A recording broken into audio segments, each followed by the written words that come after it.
Hey gang, Big Hair Bennett here with another video.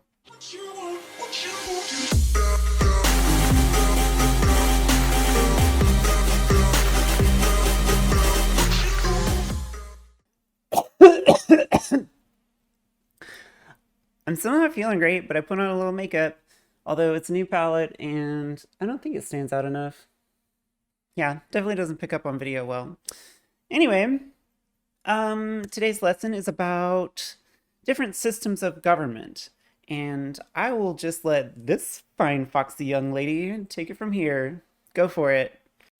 Okay, so today I want to talk about different systems of government because if we're going to change, we need to know what we're changing from and what we're changing to. So I'm going to bust this up into like three different categories. We'll start with rule by one, like monarchy. You can call this an autocracy. Dictatorship falls under this category, authoritarian governments, totalitarian governments, but like a presidential system fits here too. So, one powerful ruler, Hobbes style. And this can be good. It can speed things up because there's only one person. There's a clear chain of command. You can have strong, direct leadership. But, like, what if that guy's wrong, or corrupt, or foolish, or deeply inbred? Is there no input from subordinates? Like, how does that impact the morale of the people underneath this one person at the top? Obviously, we've had some dictatorships that get really ugly, but there's some that are like super successful, or were, because the problem is usually after the successful dictator dies, it's kind of hard to find a replacement that's actually still good at it. Moving away from rule by one person, we could go to the other end of the spectrum, which is rule by everyone. This is basically democracy. Although I would put anarchy in this column too. Anarchy doesn't mean lawlessness. There can still be laws. It's just the elimination of hierarchies. So there's nobody who's like in charge. Everybody's in charge. So don't believe the lies you've been told around anarchy. But this is more Rousseau style. Everybody gets a say. You can decentralize and spread out the power so that people make decisions relevant to them and their own community, and we can still all unite under a common will.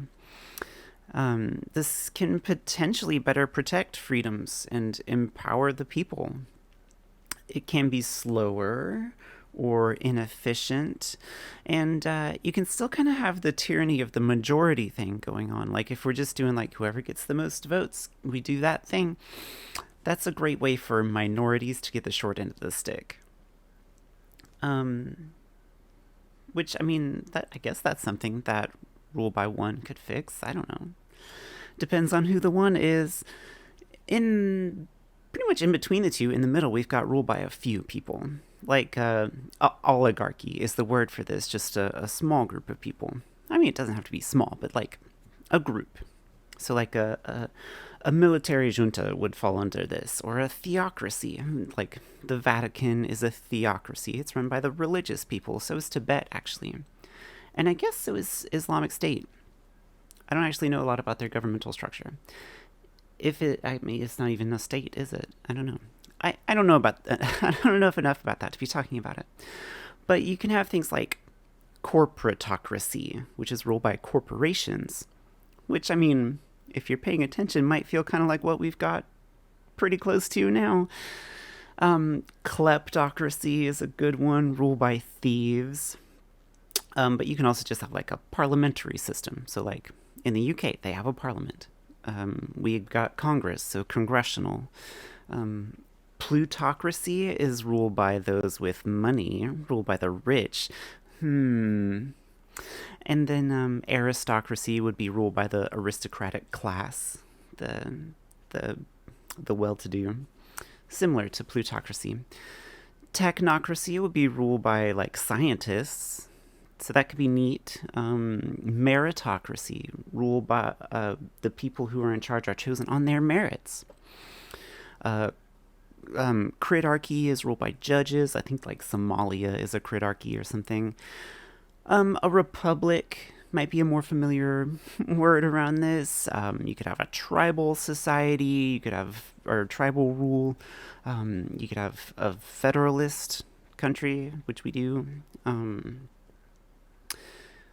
don't want to say this is explicitly Locke, but it is a good middle ground between rule by one and rule by all. It's a little more efficient in the decision making than having everybody have to vote on everything like a pure democracy. But it all kind of depends on who's making those decisions. I listed out a lot of possibilities for who gets to make them. But I don't know. Is that good?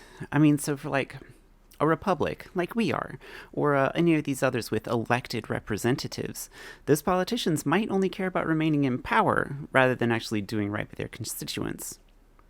And even then, those few people are vulnerable to corruption and being bought out, which I'm sure that never happens.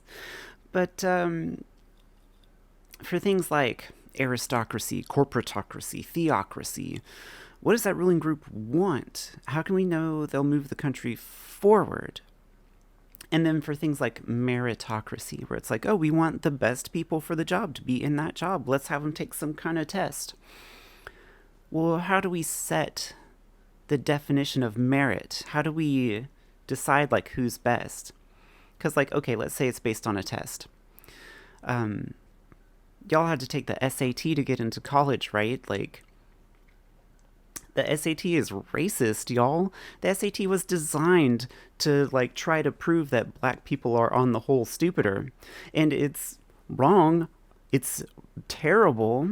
So if we try to have some kind of standardized test to say who gets to be in charge, well, like, if that test is biased, our rulers would then be biased as well. And if you don't believe me about the SAT, you should look into that stuff because it's pretty skeezy. Do your research. This is just turning into a conspiracy video. A conspiracy class. Anyway, so like you can have other modifiers to your governmental system. Like it could be constitutional. That just means they have a constitution like we do. So it can be a mix of things as well. Like a constitutional democratic federal republic, like the United States. You could have a parliamentary monarchy, like the UK.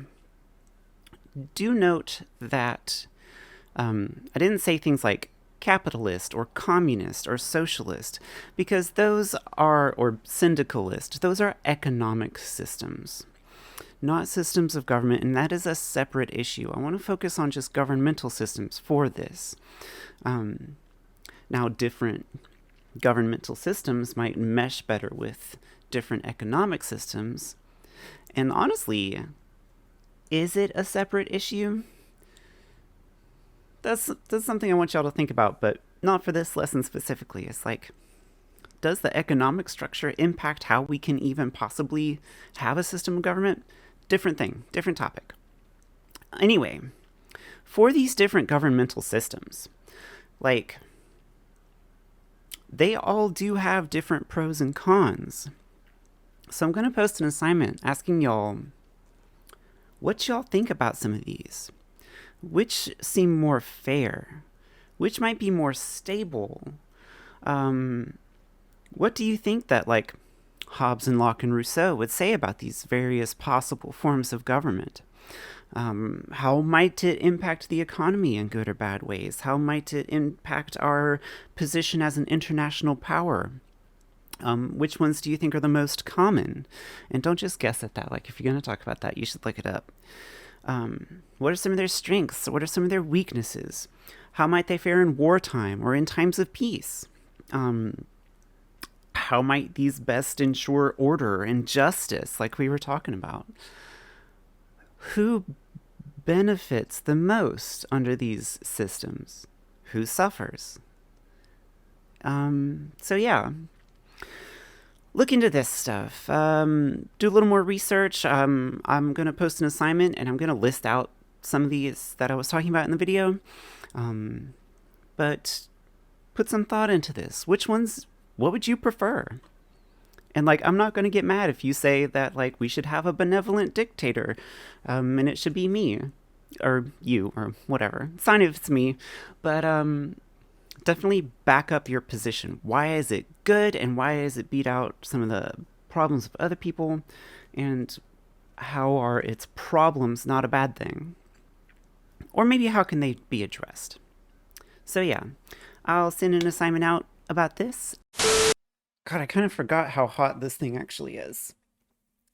So, I actually didn't mean to wear the same clothes. I just noticed it, and so I put that thing back on. It doesn't matter. Actually, don't say that I should be the benevolent dictator of the world. I'm not looking for that kind of pressure.